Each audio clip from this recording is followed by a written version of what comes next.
NieR Automata is one of those titles developed by Platinum Games. NieR Automata was released in 2017 for the PlayStation and PC, with an Xbox version coming over a year later. It is a sequel to the 2010 game NieR, which itself was a spin-off of the Drakengard series. While I had no prior experience with either the first NieR or the Drakengard series, I was captivated by what I saw in Automate's promotional material. The story looked fascinating, the visual looked stunning, and the combat looked extremely fun, so I decided to add Automata to my backlog of games. I finally got around to playing it this year, and I am honestly upset that I did not play it sooner. This game is everything I had hoped it would be and more. While it is by no means a perfect game, it hits all the right notes for me: addictive combat and movement systems, customizable skills and attributes, an epic soundtrack,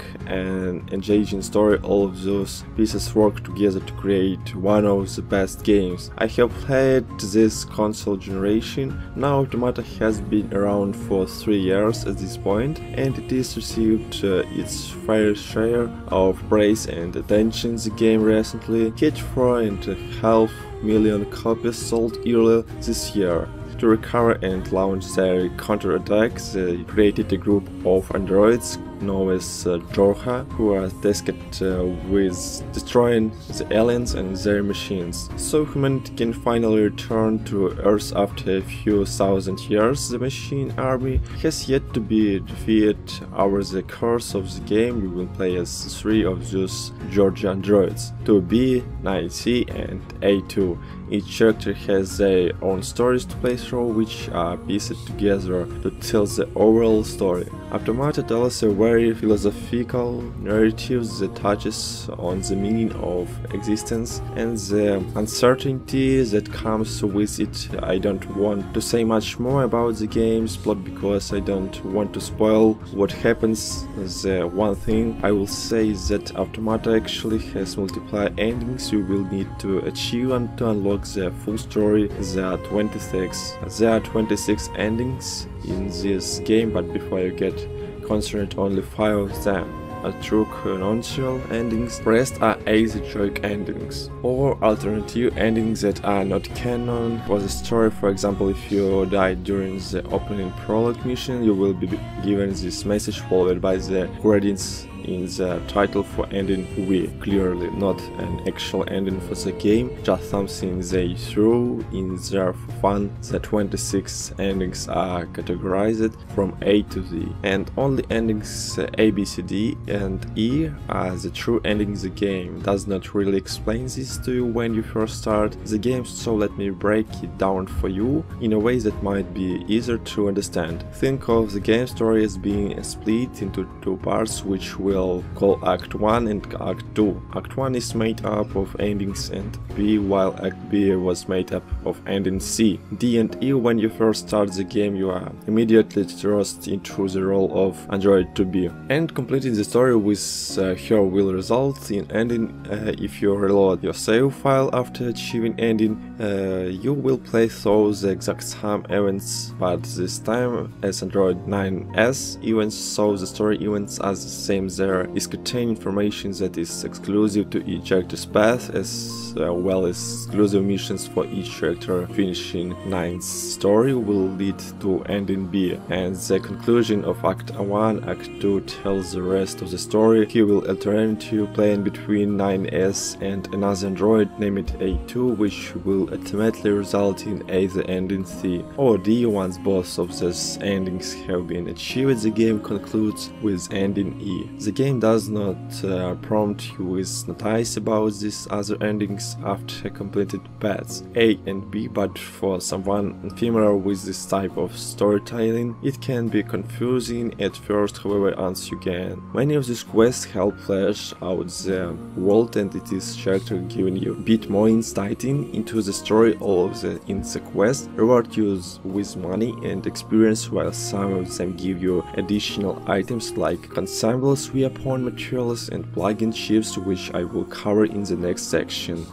Overall, the story is a great part of NieR Automata and reason enough to play through this game. It tells a very thought-provoking narrative that I cannot say I have seen in any other game I have played. The characters are very likable and there is plenty of side quests to help flesh out the world and keep you busy. The combat and movement system in NieR Automata are some of the best I have experienced in a game, aside from just being a ton of fun to play Automata's combat. It's easy to pick up and provides a lot of personalization through different weapon types, different support programs and a variety of attribute enhancing plugin chips. First, let us start off with three main types of combat. Most of the game will be played like this. In 3D you will be fighting various combination of machine enemies using a flurry of sword combos, ranged attacks and special abilities. You also have evade abilities that can be used to get out of the way of attacks or simply increase your movement speed. If you dodge an attack at the right moment, you can actually counter-attack with a really cool looking move that changes depending on the weapon you were using. You can equip two weapons at any given time, one in the light attack slot and one in the heavy attack slot. Maxing up light and heavy attacks will create really effective combo moves that also change depending on which weapons you are using. Your companion in this game is a robot called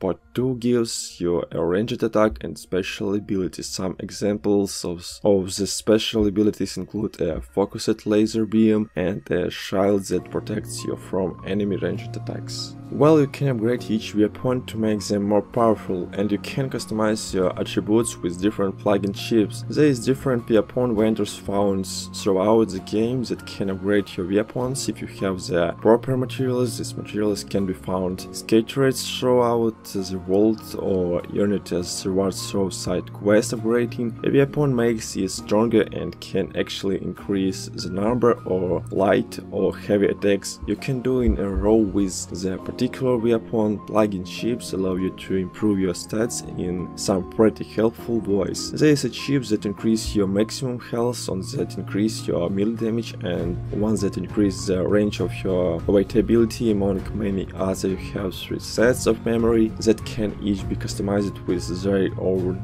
combination of plugin chips. Maybe one set is more attack focused and another one is more defense focused. However you customize them, you have a limited amount of space to work with, so you need to make trade-offs on which chips you want to include in a given set. The great thing about these sets is that you can actually switch between them at any given time. Even in the middle of combat, this means you can adjust your combat style on the fly, which is very convenient. Another cool feature about these chips is that you can actually fuse two chips of the same type and level to make them more powerful. For example, if I have to evade chips of the same level, I can fuse them together to create a chip that gives me even more range. Generally, this fusion increases the amount of space.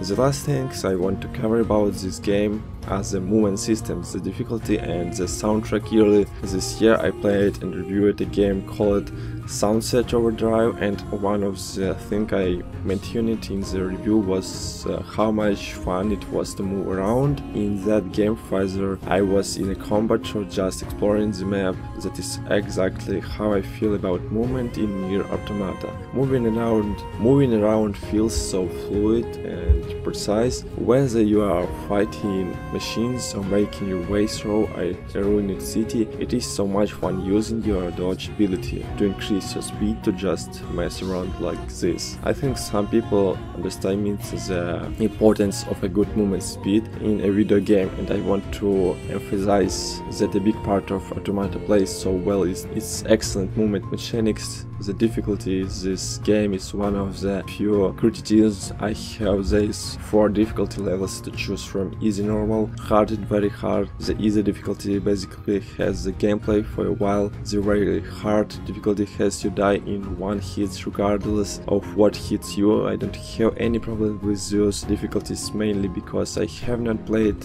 on either of them, and because I think it is nice that this game has options like those for people who want them. The difficulties I tried swiping between, and the ones the most people will play on a normal and hard form I have gathered. There are only two main differences between. In these difficulties on hard, you lose the ability to look on enemies and you take significantly more damage, like a lot more damage, so much so that hard plays much closer to very hard than normal, because you will die from most bosses in one hit and many smaller enemies and only 2 or 3 hits. Normal is much more forgiving when it comes to taking damage, especially with the right plugin chips. However, the game becomes significantly easier towards the end of the game. On normal, this disparity between the difficulties or normal and hard is too big.